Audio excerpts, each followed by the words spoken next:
Hey guys, it's Karl, and this is one of the comparisons that I've been most excited to check out, and I think a lot of you have been waiting for this as well. It's of two flagships that I think are at the top of each of their levels. Of course, we've got Team Apple, the iPhone 13 Pro Max, and over on Team Android, we've got the Pixel 6 Pro, which just kind of dropped. And to be super honest, I've been completely impressed with what the Pixel 6 has offered so far, and for full transparency, I usually rock my 13 Pro Max as my daily, swap it out with whatever Android device that I'm currently testing, and this is probably the one that could sway me over. Let's get to the comparison though. I think we'll start off with pricing, as that's probably the most important thing. Over on the 13 Pro Max, which has kind of been out now for couple months, we're looking at $999 for the Pro and $1099 for the Pro Max. And for this video's sake, we'll focus on the Pro Max just because they are the similar size. Over on the Pixel 6 Pro, you're looking at $899. So that's a $200 difference. That goes a long way, and that'll allow you to buy extra accessories like a case, screen protector, even a pair of headphones. So for pricing wise, definitely the 6 Pro takes the cake there. Maybe we'll have a cake score for this video. On to the design. We'll start off with the iPhone first.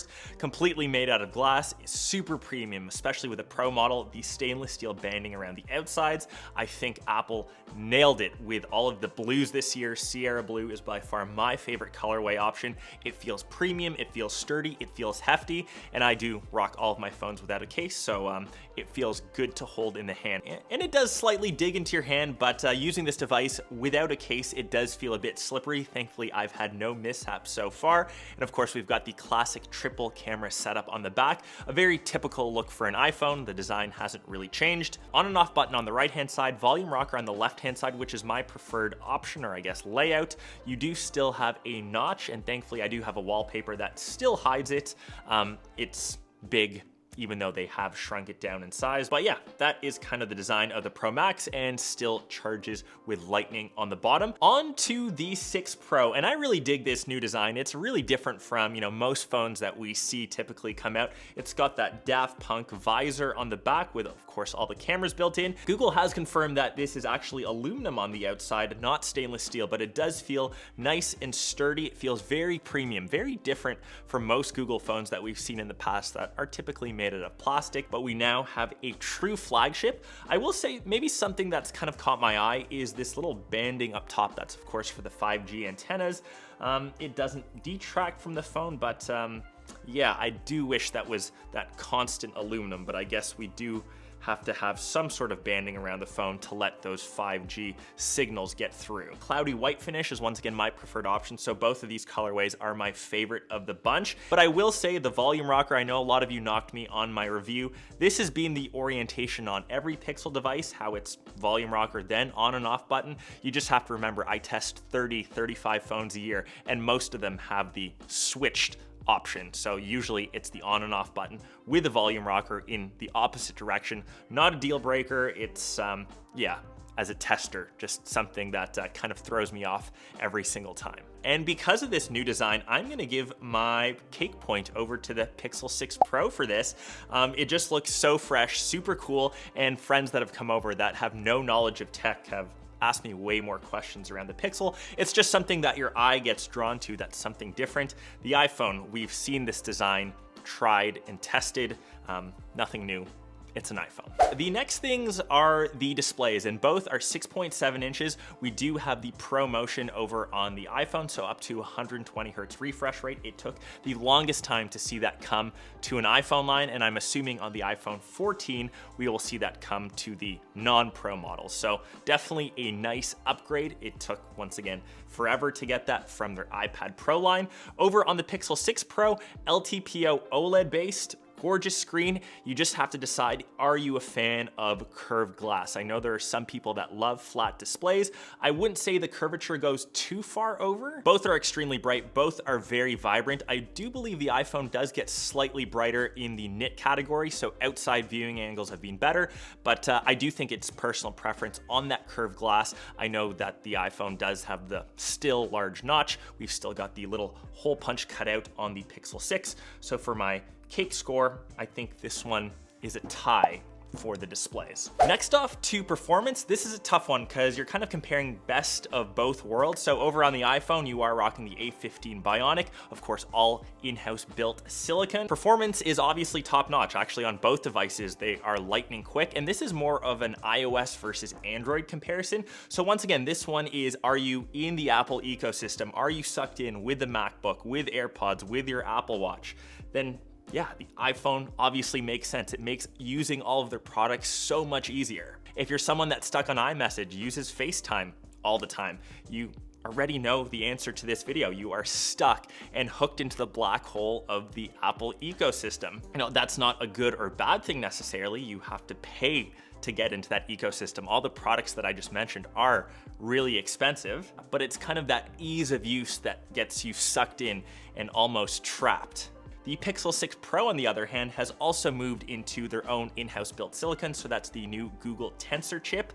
It's the best decision that Google made, probably at the expense of Qualcomm and Snapdragon, but the Pro model is rocking 12 gigs of RAM. Performance, like I said, is identical across both devices. So whether you're multitasking, playing the most graphic intensive games, they perform, you know, the best. With Google's new Tensor chip though, their machine learning has gotten so much better. The speech to talk or speech to text recognition is almost next level. It's hard for me to describe that. I know I showed that in my initial review, but it's changed the way I've started to text on my Pixel. It's super accurate. It hits my word input 95 to 98% of the time. I cannot say the same thing about Siri, which I think is pretty much trash compared to Google and Google Assistant. Google's Material You is super clean. It's one of the biggest reasons to switch to the Pixel if you are on the Android side. It's stock Android how we love it, but the customization options are kind of there also. For example, if you're rocking a orange wallpaper like I typically do,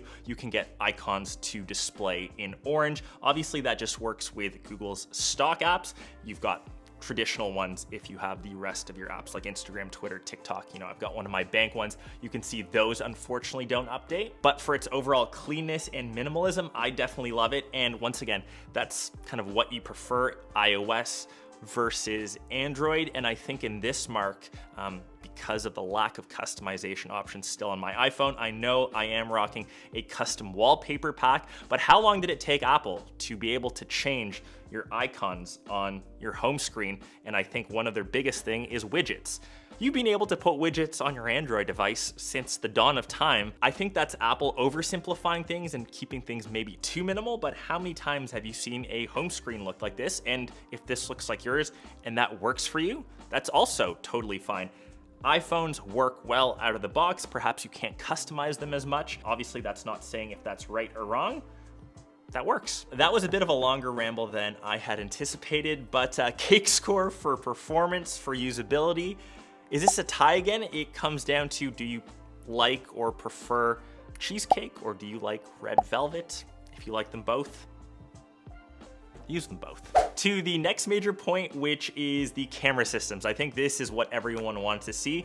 Which of these devices has the best camera? So specs wise, we have the classic triple camera setup, 12 megapixel sensors found over on the iPhone 13 Pro Max. You've got your wide, ultra wide, and telephoto, and over on the Pixel 6 Pro, you've got a 50 megapixel main wide, 48 megapixel telephoto, and a 12 megapixel ultra wide. I'm gonna be quiet. I'm gonna post sample shots of both. I'll let you guys be the judge, and then I'll kind of let you know what I think afterwards.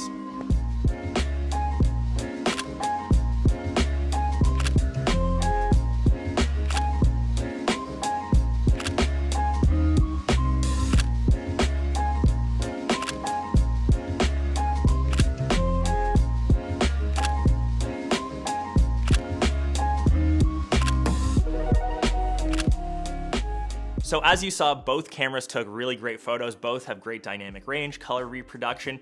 This is probably one of the hardest camera comparisons that I've kind of stacked up. I will say the Pixel did take better night shots, but if you are looking for a good smartphone with the best camera, you won't be disappointed with either. I will give the little slight bump up for the video over on the 13 Pro Max on the iPhone. I will say this is the best smartphone in terms of video. It's just vibrant, the stabilization is good, you get such incredible dynamic range. You can now record in ProRes RAW. One thing that Pixel though does have is some extra camera camera features, and that's of course to do with their tensor chip. So Magic Eraser, if you're taking photos in crowded areas, you can kind of crop people out. You know, I personally still prefer to use Photoshop, but I think it's great for people that don't have that skill set, that don't want that extra step of going into their computer. Yeah, it's just a quick, easy way to make other things in your frame kind of disappear. Motion though is maybe my favorite new camera function of the Pixel. You get some really cool and creative shots. I wouldn't say it's necessarily perfect, but this is maybe once again something that the iPhone struggles with in terms of that minimalism. You don't have any of those extra fun camera features. You just have panorama, portrait, photo, video, cinematic, slow-mo. Cake score for cameras, almost split. I was gonna give it over to the Pixel, but when you consider how things look on social media, I know that most people end up uploading their photos to Instagram, Snapchat, whatever you use. For whatever reason, IG stories just look better on my iPhone. They're not bad on the Pixel, way better than what Samsung is currently offering. I will say though that the front-facing camera though on the Pixel, still a tad bit grainy, still a tad bit soft. I do prefer the one over on the iPhone. So yeah, cake score, half a cake better. And the last kind of thing is battery life. So 5,000 milliamps over on the Pixel 6 Pro. I am getting around 6-7 hours of screen on time before I have to charge my device, maybe 15, maybe I can push 20 hours on not a heavy day.